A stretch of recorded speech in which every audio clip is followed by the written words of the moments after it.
तो hello and welcome back to my channel.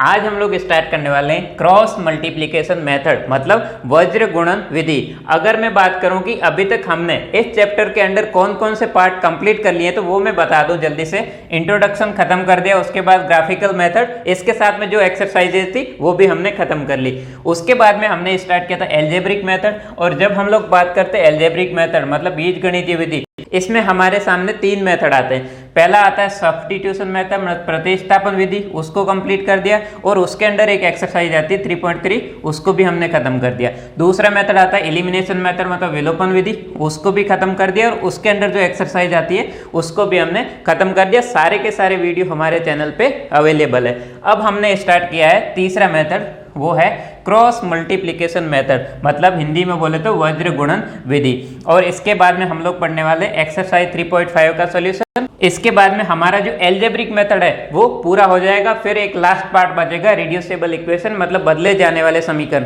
तो इसके बाद में ये पूरा का पूरा जो चैप्टर है वो आपके लिए कंप्लीट हो जाएगा। चलो तो स्टार्ट करते हैं कि क्रॉस मल्टीप्लिकेशन मेथड मतलब वज्र गुणन विधि क्या है, इसको हम लोग देखते हैं। तो अगर मैं बात करूं कंपटीशन एग्जाम के पॉइंट ऑफ व्यू से तो ये वाला चैप्टर डायरेक्टली आपसे नहीं पूछा जाएगा कि हाँ इस मेथड से आपको सॉल्व करना है, लेकिन इसका जो मेथड है यहाँ पे हम लोग समझेंगे वो कहीं ना कहीं रिपीट होगा किसी और टाइप के कॉन्सेप्ट के साथ में। तो मैं आपसे रिक्वेस्ट करूंगा कि अगर आपने वीडियो को स्टार्ट किया तो आप इसको एंड तक देखिए। आप जब इसको पूरा देख लोगे तो आपको किसी और जगह से इसको पढ़ने की जरूरत नहीं पड़ेगी। इसमें मैं एक चीज और बताने वाला हूं कि ये जो डायग्राम है ये लोगों को कंफ्यूज करता है कि ये डायग्राम कैसे बनता है। उस डायग्राम को मैं एक हिंट और एक स्टोरी की फॉर्म में आपको ऐसे समझाने वाला हूं कि आपको एग्जाम तक ये याद रहेगा, कहीं से भी दोबारा पढ़ने की जरूरत नहीं पड़ेगी। तो इसमें कुछ स्टेप्स होते हैं, उनको हमें समझना होगा। तो अगर मैं बात करूं हमारा स्टेप 1, तो ये सबको पता है, हमने इंट्रोडक्शन और ग्राफिकल मेथड में इस स्टेप के बारे में बहुत बात किया। तो इस स्टेप में ये होता है कि हमारे पास जो भी लीनियर इक्वेशन है उसको हमें क्या करना है, स्टैंडर्ड फॉर्म मतलब व्यवस्थित जो तरीका है इनका उसकी फॉर्म में लिखना होता है। सो अगर मैं बात करूं कि ये व्यवस्थित फॉर्म होता है क्या, सो मान लो आपके पास कोई इक्वेशन है 5x + 10y = मान लो 3। अब आप जब इसको इससे कंपेयर करोगे तो क्या है, इसमें C1 सारे के सारे टर्म एक साइड में और इक्वल टू क्या है 0 है, यहाँ पे क्या इक्वल टू 3 है। सो आप क्या करोगे 3 को इस साइड में ले आओगे। जब 3 इक्वल के इधर आएगा तो +3 क्या हो जाएगा, -3 हो जाएगा। मतलब ये होगा हमारा 5x + 10y - 3 = 0। तो ये वाली हमारी क्या होगी, स्टैंडर्ड फॉर्म होगी, जो कि इस फॉर्म में। तो सबसे पहला और सबसे इंपॉर्टेंट स्टेप ये, अगर आपने ऐसा नहीं किया तो यहाँ पे जो भी बनाओगे फिर सॉल्व करोगे आपका गलत हो जाएगा। इसलिए ये सबसे इंपॉर्टेंट स्टेप है, इसको आप दिमाग में रखना।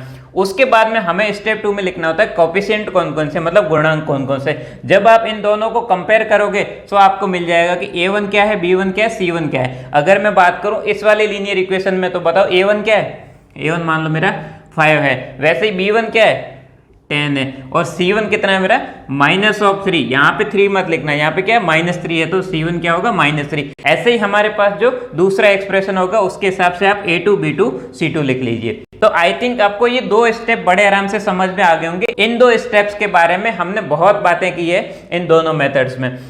अब हमारा तीसरा और सबसे इंपॉर्टेंट स्टेप, तीसरा और चौथा होता है, यही एक्चुअली में क्रॉस मल्टीप्लिकेशन मेथड है। इसको आप ध्यान से देखिए। तो सबसे पहले क्या करना है, आपको एक स्टोरी याद रखनी है। उसमें ये याद रखना है कि कोई एक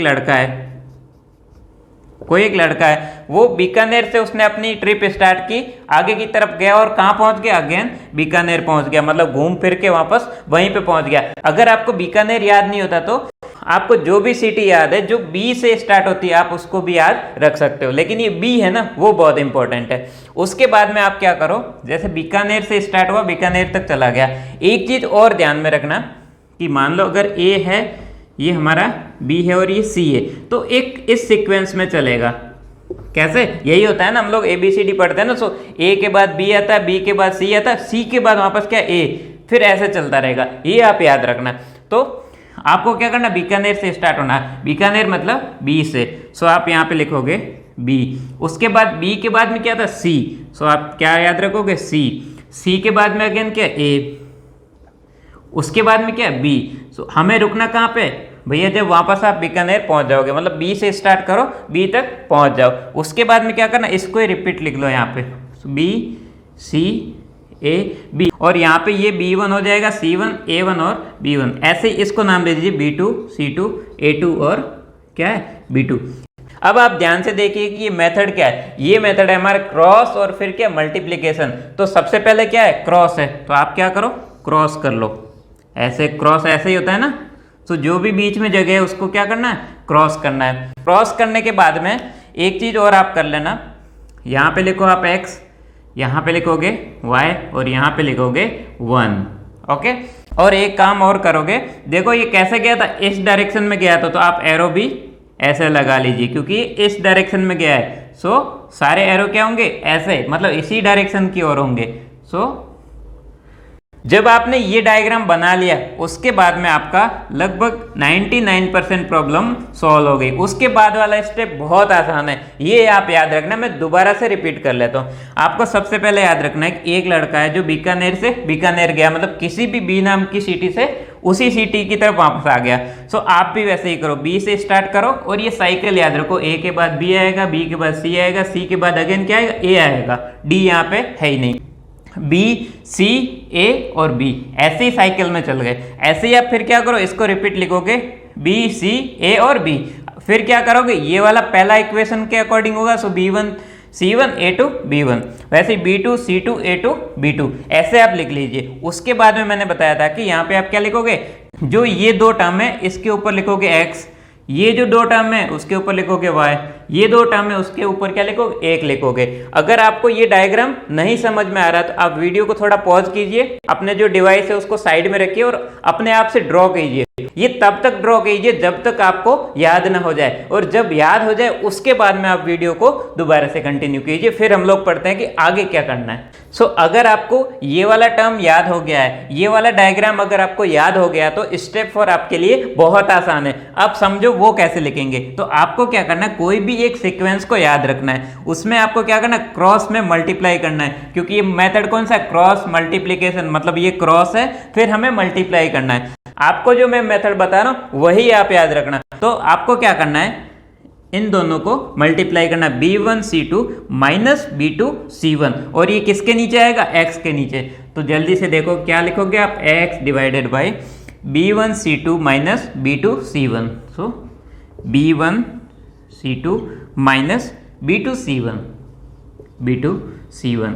ऐसे ही बताओ अगला स्टेप क्या होगा, y divided by C1 A2 minus C2 A1 minus C2 A1। अब जल्दी से बताओ कि 1 के नीचे क्या आने वाला है, सो 1 के नीचे आएगा हमारा A1 B2 minus A2 B1, सो A1 B2 minus A2 B1। अब अगर आप ध्यान से देखोगे तो ये क्या, B1 है तो यहाँ B2 है, C2 है तो C1 है, सो B1 C2 minus B2 C1, ऐसे C1 A2 minus C2 A1, ऐसे A1 B2 minus A2 B1। ये सीक्वेंस उल्टा हो रहा है, लेकिन आपको ये डायग्राम याद रखना है और ये याद रखना है कि ये हम लोग कैसे लिख रहे हैं। उसके बाद में जो अगला स्टेप है वो बहुत आसान है। अभी हमारे पास क्या है, 3 इक्वेशन है और हमें पता है कि तीनों क्या आपस में इक्वल है। तो इस केस में हम लोग x y का वैल्यू कैसे निकालेंगे वो आप देखना ध्यान से। तो देखो जब आपके पास ऐसी 3 इक्वेशंस आ जाए ना, तो हमारे पास मेथड यही होता है उसको सॉल्व करने का कि किसी भी 2 इक्वेशन को लो और आप सॉल्व करो। तो सबसे पहले मैंने क्या किया, आप थोड़ा ध्यान से देखना। सबसे पहले मैंने इसको और इसको उठा दिया, इन दोनों को लिया, y को एक बार भूल जाइए। इसमें जैसे जो x के डिवाइड में है उसको जब मैं इधर भेजूंगा तो 1 के मल्टीप्लाई में हो जाएगा। तो यहाँ से x कितना होगा, x होगा कि ये अगर 1 से मल्टीप्लाई होगा, इसको आप भूल जाइए, तो क्या होगा B1 C2 minus B2 C1 divided by A1 B2 minus A2 B1। ये हमारा क्या हो जाएगा, x हो जाएगा। ऐसे ही अगर मैं बात करूं जल्दी से y, तो y के लिए मैं क्या करूंगा, इस वाली इक्वेशन को लूंगा और फिर इस वाली इक्वेशन को लूंगा। अब आपको समझ में आ रहा होगा, अब x वाले को भूल जाऊंगा। सो यहाँ से y कितना होगा, C1 A2, जब ये 1 से मल्टीप्लाई होगा तो C1 A2 minus C2 A1 divided by A1 B2 minus A2 B1। अब इसमें से कई लोग क्या करेंगे, इसको याद करने की कोशिश करेंगे कि हाँ एग्जाम में ऐसा कुछ है। इसको याद करने की आपको जरूरत नहीं है। अगर आपको ये डायग्राम पता है और आपको ये पता है कि ये टर्म कैसे लिखी जाएगी, फिर ये बहुत आसान है। तो अब जल्दी से मैं एक बार ये चारों स्टेप बता लेता हूँ। सबसे पहला स्टेप हमारा ये होगा कि इसको स्टैंडर्ड फॉर्म में लिखना होता है। दूसरा स्टेप ये होगा कि हमें कोफिशिएंट लिखने, मतलब इसके जो गुणांक है जब आपने स्टैंडर्ड फॉर्म में लिख दिया तो a1 b1 और c1 ये कितने हैं दोनों इक्वेशंस के, वो लिखना है। तीसरा स्टेप ये होगा कि आपको एक स्टोरी याद रखना है। कोई बंदा बीकानेर से बीकानेर गया या बी वाली किसी सिटी से सेम सिटी में गया, उसके बाद में आपको याद रखना है कि जिस सिटी से गया वहां से स्टार्ट करके उसी सिटी पर एंड करना, मतलब बी से स्टार्ट करना बी पे एंड करना। उसके बाद में सीक्वेंस चलेगी बी के बाद सी, सी के बाद ए के बाद बी, ऐसे इसको रिपीट करना है 1 1 1 1। और ये दूसरी लीनियर इक्वेशन है। उसके बाद में क्या करना है, आपको x के नीचे लिखना है मल्टीप्लाई करके। ये x है तो इन दोनों का यूज करके ये वाला टर्म लिखना है, इन दोनों को यूज करके ये टर्म लिखना है, इन दोनों को यूज करके 1 के डिवाइड में ये लिखना है। फिर इसको और इसको पहले पकड़ना, उससे आपको x मिल जाएगा। इसको और इसको पकड़ोगे तो y मिल जाएगा। चलो अब इस भारी भरकम मेथड को हम लोग किसी एग्जाम्पल से समझते हैं, आपको बड़े आराम से समझ में आ जाएगा। हम लोग इस वाले मेथड से बहुत सारी प्रॉब्लम सॉल्व करने वाले हैं, सो आप उसका टेंशन मत लीजिए। आप जस्ट देखिए कि हम लोग कैसे अप्रोच करते हैं।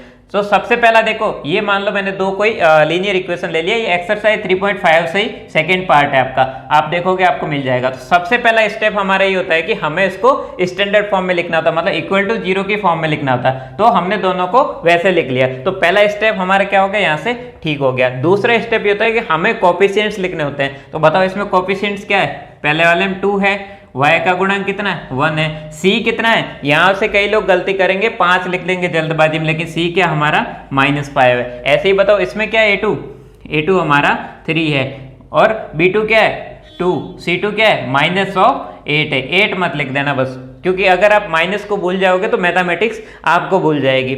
अब जल्दी से बताओ हमारा तीसरा स्टेप क्या होता है, भैया ये डायग्राम बनाना होता है। हर बार आपको b1 c1 लिखने की जरूरत नहीं होती, आप यहाँ से डायरेक्टली भी लिख लोगे जैसे जैसे आपकी प्रैक्टिस होती जाएगी। बट अभी के लिए मैंने इस डायग्राम को हटाया नहीं, सो दैट आप समझ पाओ।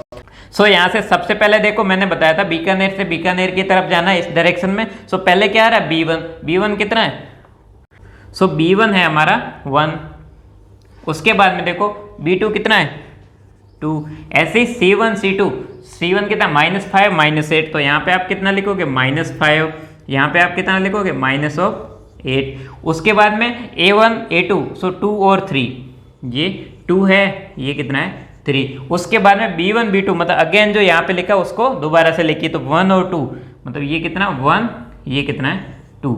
अब आप अगला स्टेप कैसे लिखोगे, आपको मल्टीप्लाई करना है। सो सबसे पहले आप लिखो x डिवाइडेड बाई इनका जो मल्टीप्लाई आएगा वो लिखना। वो कैसे लिखना है उसको देखो। सो x डिवाइडेड बाई यहाँ पे क्या 1 मल्टीप्लाई बाई माइनस, आप मैं आपको जैसे बता रहा हूँ आप वैसे ही लिखना, आपका एग्जाम में गलत नहीं होगा। सो 1 मल्टीप्लाई बाई -8। उसके बाद में माइनस करके लिखते हैं इन दोनों का मल्टीप्लाई। सो माइनस क्या है ये 2 multiply by -5, so 2 multiply by -5। ऐसे ही मुझे बताओ y के नीचे क्या आएगा, सो y के नीचे आने वाला है ये वाला टर्म। सो इसमें देखो c1 मल्टीप्लाई बाई a2 था, सो -5 मल्टीप्लाई बाई 3, -5 मल्टीप्लाई बाई 3। ऐसे ही माइनस में क्या लिखोगे -8 multiply by 2, so -8 multiply by 2। आप जब माइनस में आए ना उसको ब्रैकेट में लिखिए, ऐसे कैसे लिखिए ताकि आपका गलत नहीं हो। आप कोई भी स्टेप जंप करोगे आपका कोई ना कोई माइनस रह जाएगा और आपका आंसर गलत हो जाएगा। ये सबसे इंपॉर्टेंट स्टेप है, यहाँ पे लोग फंसते हैं, ये गलत करते हैं, इसीलिए मैं आपको बार बार बोल रहा हूँ। उसके बाद में 1 के नीचे क्या लिखना आपको a1 b2, मतलब 2 मल्टीप्लाई बाई 2। सो 1 के नीचे दोनों पॉजिटिव में, सो सिंपल लिख दिए 2 मल्टीप्लाई बाई 2। उसके बाद में क्या 1 multiply by 3, so -1 multiply by 3। थोड़ा उसको और सॉल्व कीजिए, अब आप सॉल्व कीजिए। सो देखो x और इस क्या -1 × 8 मतलब -8, माइनस में क्या होगा 5 मल्टीप्लाई बाई 2 मतलब 10, और यहाँ पे क्या -10।